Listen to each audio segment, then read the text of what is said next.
Welcome back to the Murdy Creative Co podcast. I'm your host, Colin Murdy, and today's topic is leadership and Maundy Thursday. But first, I want to say thank you to everyone who supported the company so far. If you haven't got a chance, go check us out on the web at Murdy Creative Co. That's M-U-R-D-Y creative.co. Or you can check us out on Facebook and Instagram by searching at Murdy Creative Co to see the best of our product shots. Follow us, keep up to date with our daily photos, and be the first one to know about new product launches.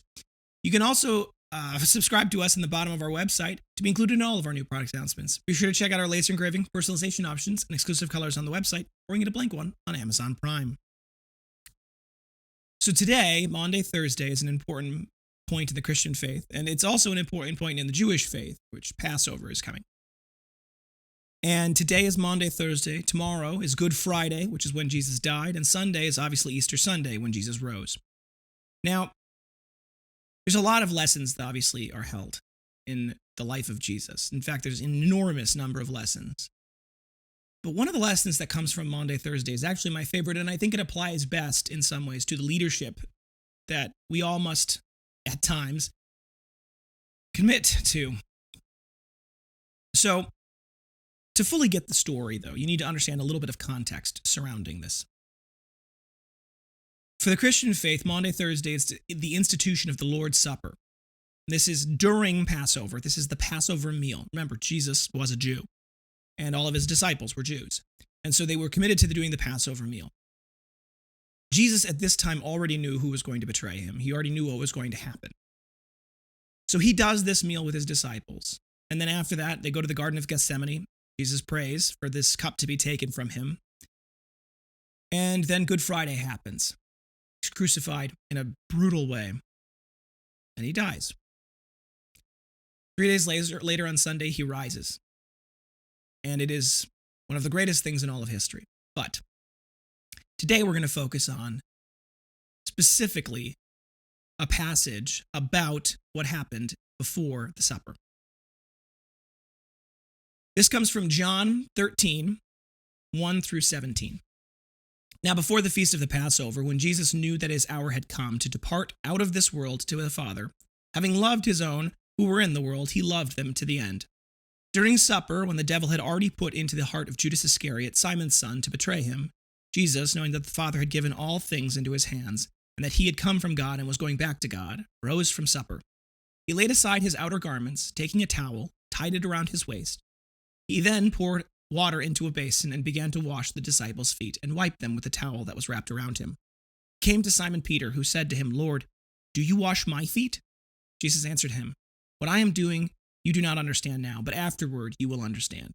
Peter said to him, "You shall never wash my feet." Jesus answered him, "If I do not wash you, you have no share with me." Simon Peter said to him, "Lord, not only my feet then, but also my hands and my head." Jesus said to him, "The one who has bathed does not need to wash, except for his feet, but is completely clean, and you are clean, but not every one of you." For he knew who would betray him, and that is why he said, "Not all of you are clean." When he had washed their feet, he put on his outer garments and resumed his place, and he said to them, "Do you understand what I have done to you? You call me teacher and Lord, and you are right, for so I am. If I then, your Lord and teacher, have washed your feet, you also ought to wash one another's feet. For I have given you an example, that you also should do just as I have done to you.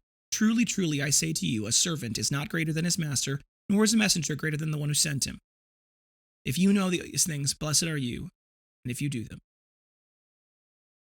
So, to understand the context of what's happening here, you need to know a little bit more about this tradition. In the Middle East, there's a lot of dirt and dust in the road. Many people wear sandals. It's pretty much the going footwear. So their feet would become very dirty as they lived and as they worked. Now, washing was an important part of Passover, being clean, and it's a very important part of almost every Jewish ritual is washing. And the role of the servant, the lowest of the low, would be to wash the people's feet when they came to the table, to ensure that they were clean for the Passover.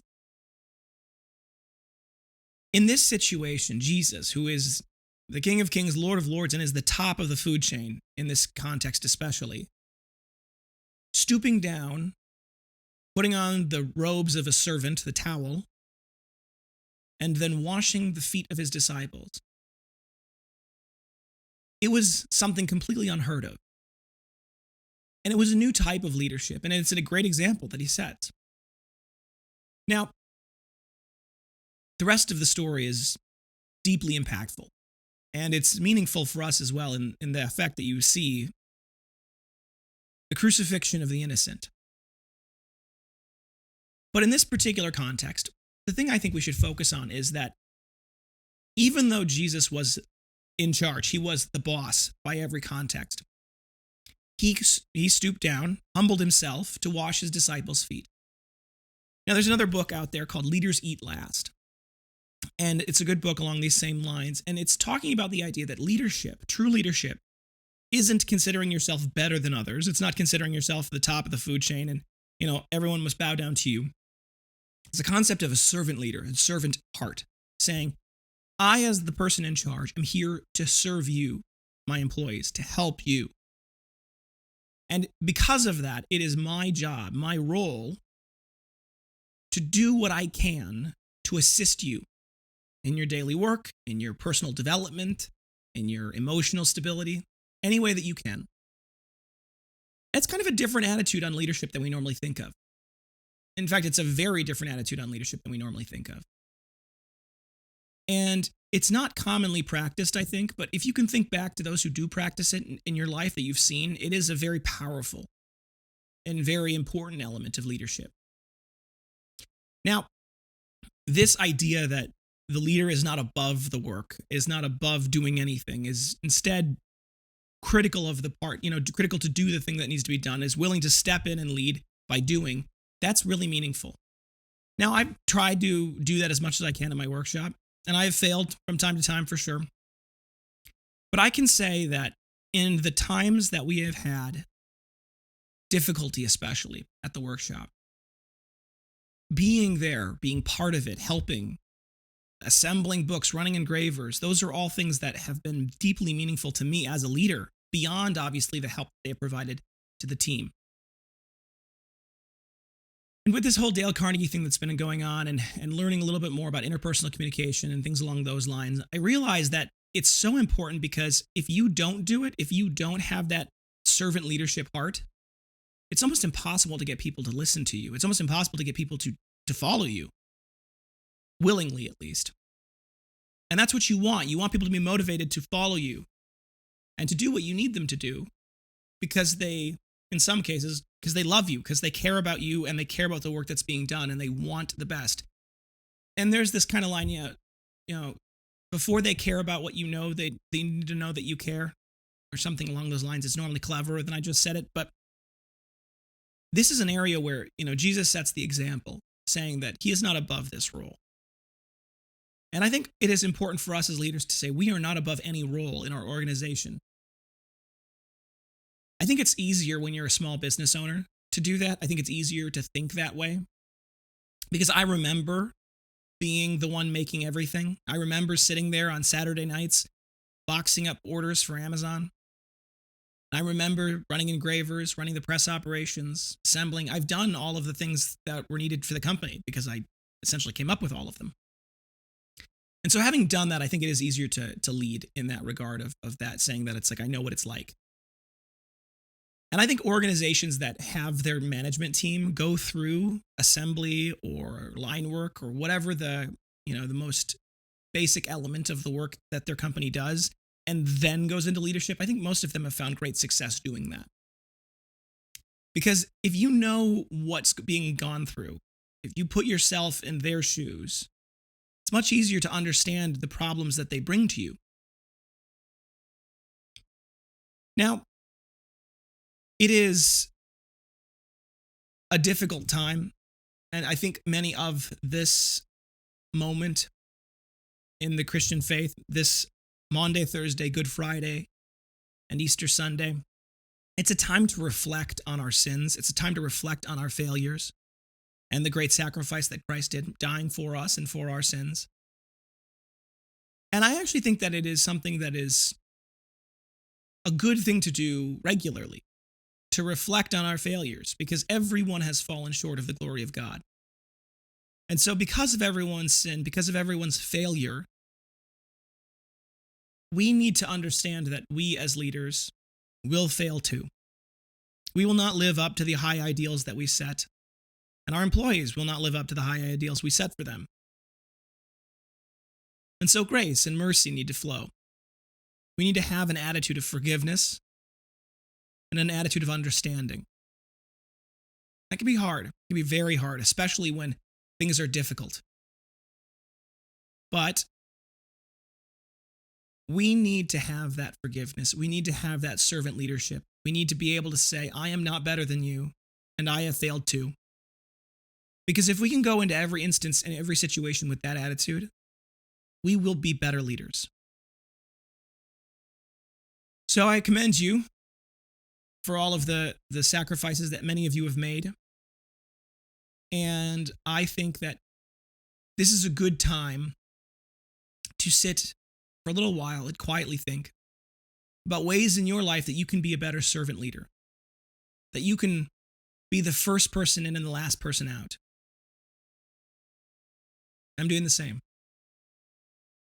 All right, folks, thanks you for tuning in today. Be sure to check back in next Tuesday for our next topic, and don't forget to check that subscribe button as well as the notification bell to be notified of the latest podcast right away. If you have any questions or concerns about your leather binder, journal folio, or anything else we sell, please feel free to contact us on the main page of Murdy Creative Co.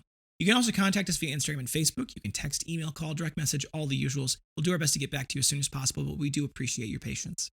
If you have a quick question or you want to place an order over the phone, please feel free to call us at 414-434-9001. We're available Monday through Friday, 8 a.m. to 4 p.m. Central Time.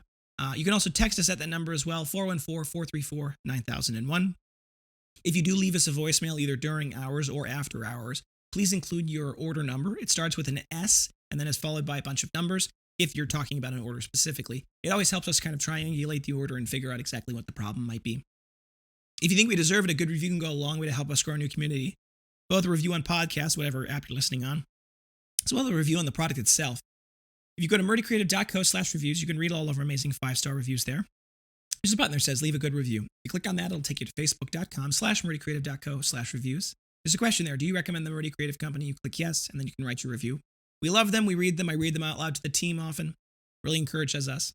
If for whatever reason you'd leave us a bad review, there's another button that says get directly in contact with us. It is deeply important to me personally that everyone has a good experience with the company. We will do anything in our power, including up to recrafting, refunding. We will take care of you.